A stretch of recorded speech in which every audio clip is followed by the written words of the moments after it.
Hi, thanks for joining us. I'm Jay Cohen from the Winstead YMCA, and this is Focus on Health, where every episode we talk to individuals and organizations and businesses that are doing great things in the community, helping people stay active and healthy and just enjoying life and enjoying the community.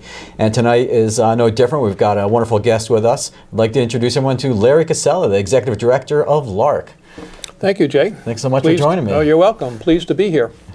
So we're going to start really basic. What is LARC? What does LARC even stand for? Well, it's just an acronym at this point. Kind of like the Y is just the Y. The Y is just the Y, but at one point it did stand for something. But what we are is we're a not-for-profit, and we've been involved and in the community since 1964. We were incorporated in August of 1964 by a group of parents who had children with disabilities, and they were looking to network. And what they were trying to do was to find their way through society, basically. And if you go back to the 60s, there was no Right to Education Act. So here were the parents saying, what can we do? And hence LARC got started as a daycare back then. Wow. So, and a couple of years later, in 1966, another group of parents who had teenagers and older children at the time wanted to do the same thing, and they started what was called LARC Industries. And LARC Industries, which was LARK, was started by the organization and some parents who were involved in business and industry in the community of Torrington, and they started providing subcontract work for the individuals. So we started with a small workshop, as it was known at the time, and it has now morphed into a large employment program out in the community. But that group of parents, along with the group of parents who had the youngsters, were the basis and the foundation of what LARC is today and what LARC gets involved in. Oh, wonderful. Now, is LARC connected to the similar organizations throughout the country that are all part of like an ARC system? Yes, and I would draw the comparison to the Y. Sure. You have your national organization, which is the ARC, and it's thearc.com on the website, which is located in Washington, D.C., and they are our legislative body. They are our lobbyists within the community and within the national Congress.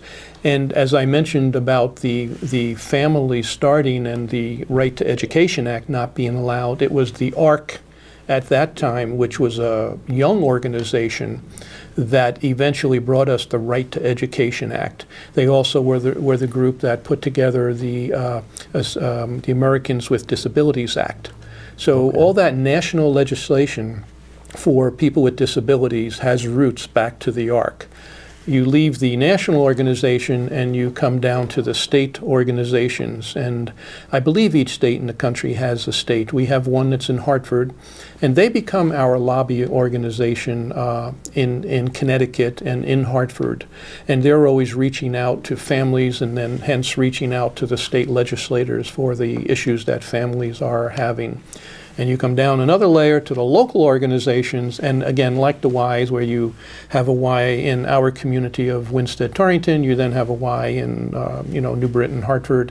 We also have an ARC in Waterbury. We have an ARC in New Britain. We're throughout the area, and there's 24 ARCs in the state. Excellent. So, what are looking at the state level, what are some of the key issues that the ARCs are facing right now, or really trying, either challenging or supporting? There's a lot of them. Some of them haven't changed. There's a number of adult individuals who are in need of supports and services in the community who today do not have those supports and services, and they're living at home with their families. They do not have a day program, and they do not have a residential program. And unfortunately, some of these individuals are in their 50s, so you then can figure out that their parents are in their late 70s, 80s possibly, and it's not a good situation. And sure. Unfortunately, because of the economic times, the state doesn't have the resources to assist this large number of people. The state, the adult programs are not an entitlement program. But the state does have a, I'll call it a care, custody, and control mission to reach out to this population, which is such a vulnerable population in our state. And if there's no legislated money for individuals, then what happens is many people sit at home. So that's one issue that they're working on.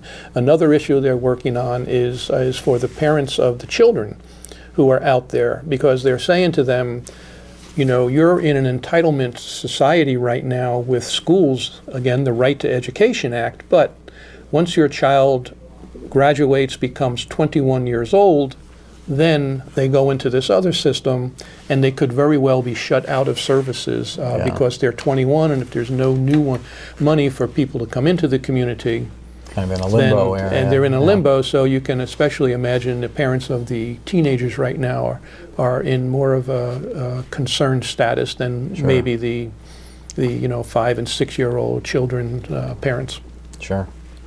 So then going back to the local level, what kind of services are you able to provide, direct services? Well, direct services are our main business, so to speak, and the adult population is our main support area.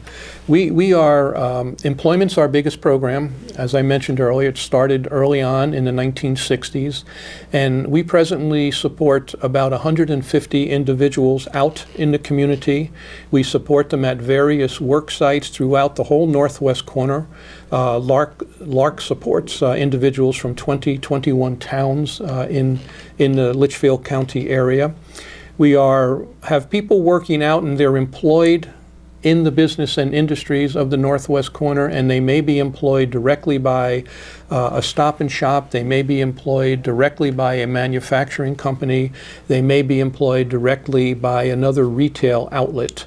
Then we have individuals who are not employed directly by the retail outlets, but they are supported by LARC, as the other people are, in an as-needed basis. But they're supported on a more daily basis than that other population, because they still cannot work totally independent. So we have small enclaves of maybe 4 people working, again, in a manufacturing site. We have manufacturing sites in Winsted. We have manufacturing sites in Torrington and Canaan. So we're around and about the whole area. I think all total we have about 25 work sites out in the community to support the over 100 plus individuals, either in the independent areas or in that small group supported as area, as we call it. Then, we also work largely with a population that is not working.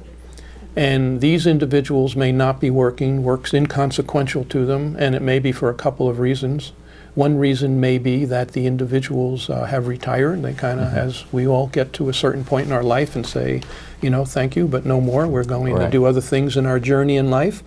And also some of them because of the complexity of their disabilities.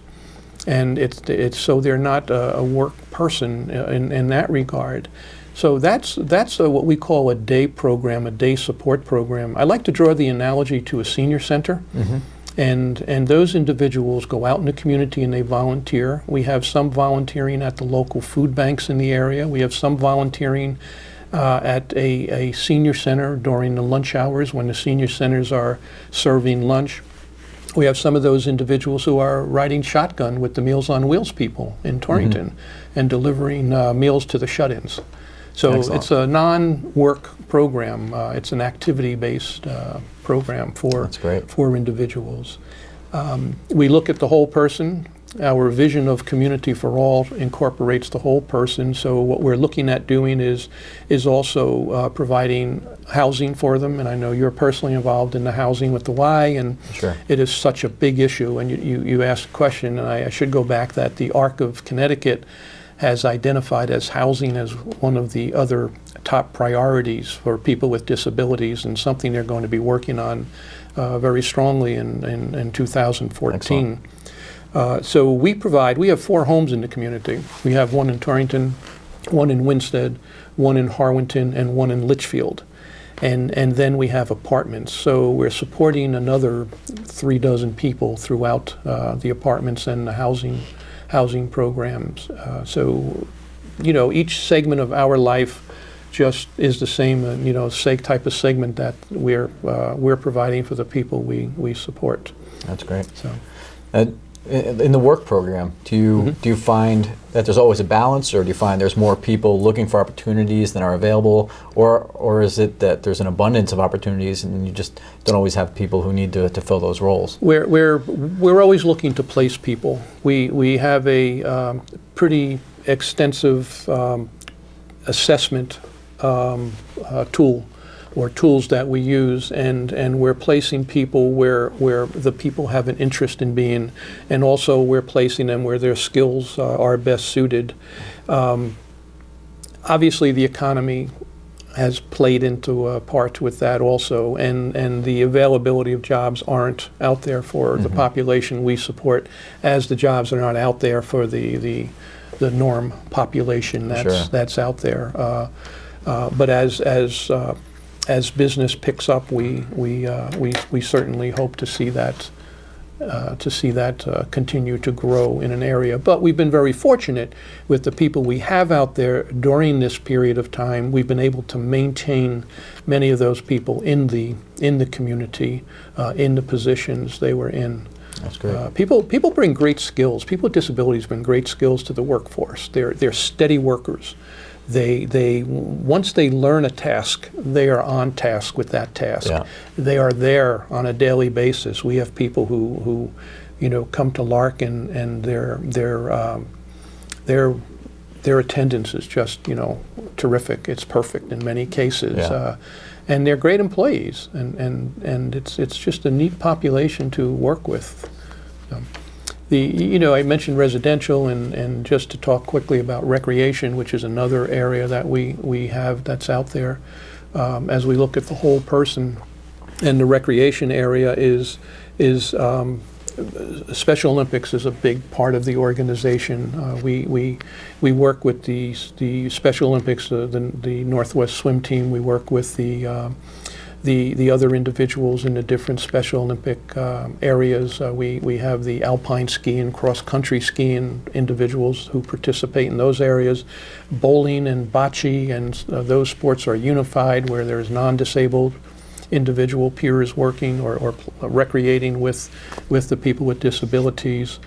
So we have a number of individuals that participate. I think we're talking 85 individuals from the area in those particular